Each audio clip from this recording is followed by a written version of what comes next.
Hi ho, it's a me, just to let you know. No, there's spoilers in this video. So I don't usually do videos like this, but I really would like to because there's just so much good stuff that's in circulation right now that I'd love to talk about. But today, specifically, I want to hone in on this one show in the YouTube sphere that's very popular and very brain-rotted. The Pomni one. So I just want to, I want to get it out of the way that I don't, we're not bringing up the brain rot here. We just want to talk about the actual show. So far, Digital Circus has had 3 episodes, and I just caught up last night watching 2 and 3 because I've been behind. And this might be one of the best animated shows I've ever watched, in all honesty. There's something about indie animation that just has so much more heart than anything that actually gets put on TV. But this is the exception, because this is indie animation that got put on the TV. Recently, Netflix came to an agreement with Gooseworx, and they put Digital Circus on Netflix, but it's still available on YouTube. Gooseworx has full control of the terms of the whole deal, and it's a major leap for indie animation, you know. Unlike the big stinker that we had in the earlier half of the goddamn year, which we're not going to talk about. No, but this one's good. There's a lot of things I love about this show, but I want to try and condense it into this YouTube video that's hopefully not too long, just talking about why I think it's really good. But before we start, I just want to state that everything I say is my opinion, not fact.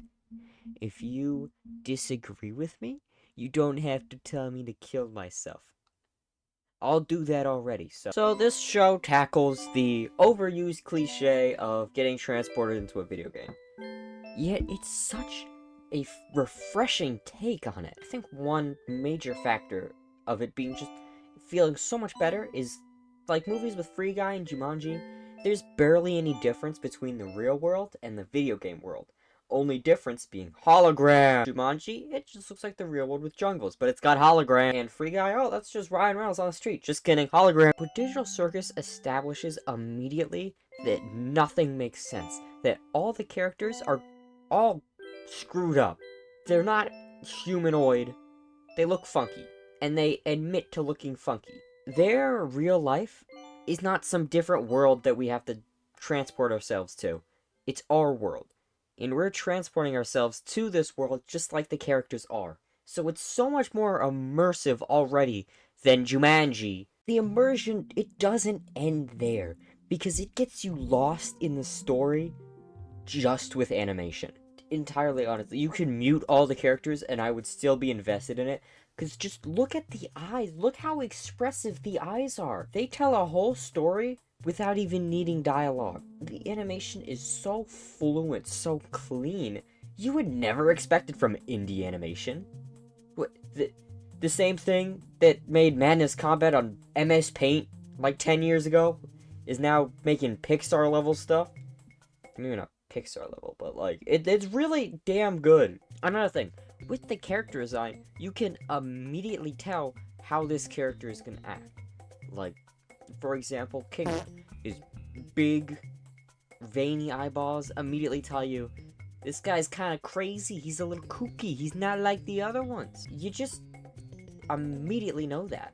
Okay, so it kind of seems like I've been talking up the animation and down the dialogue, but the dialogue is so good too. The voice acting is great, the entire cast has such good energy with each other, they really work together. When the character is talking, they sound real, that it sounds like how you would talk. Now, there is one problem I do have with these swears in it, and I do think it's kind of annoying that they're constantly censored. There's a plot reason for why all the swearing is censored, but it just kind of sounds stupid. Specifically, there was one F-bomb in the second episode when they chucked Pomni at the truck, and she was cussing the dude out, and it was supposed to be a funny moment, but you heard the honk honk bleep. It's just like, oh, you roll your eyes, because it could have been so much funnier. I think they should release the swear cut of Digital Circus. I don't know about you. Every design of everything just really sells you on the entire aesthetic. All the models, all the textures, all the environments. they just work so well with the show. Nothing feels out of place. I especially love the design of when you're like kind of glitch the matrix in the code, and they have like all the models lined up in the default pose, as well as how collisions work and things flinging. It just really, it sells you on where it takes place.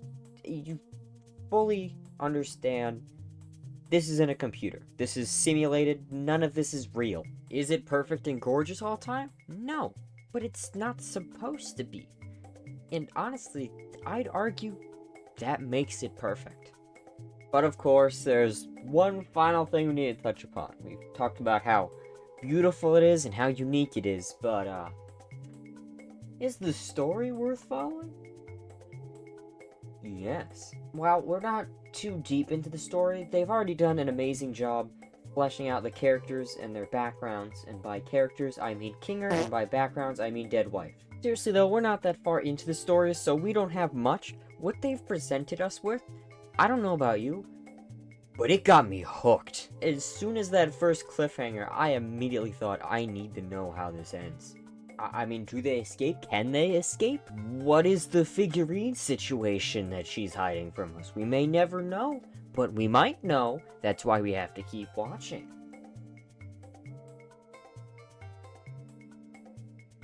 Oh yeah, and also just because it's good. If you like good stuff, you're probably gonna like this show. And if you like bad stuff, Aspen Hotel already came out. Go watch that.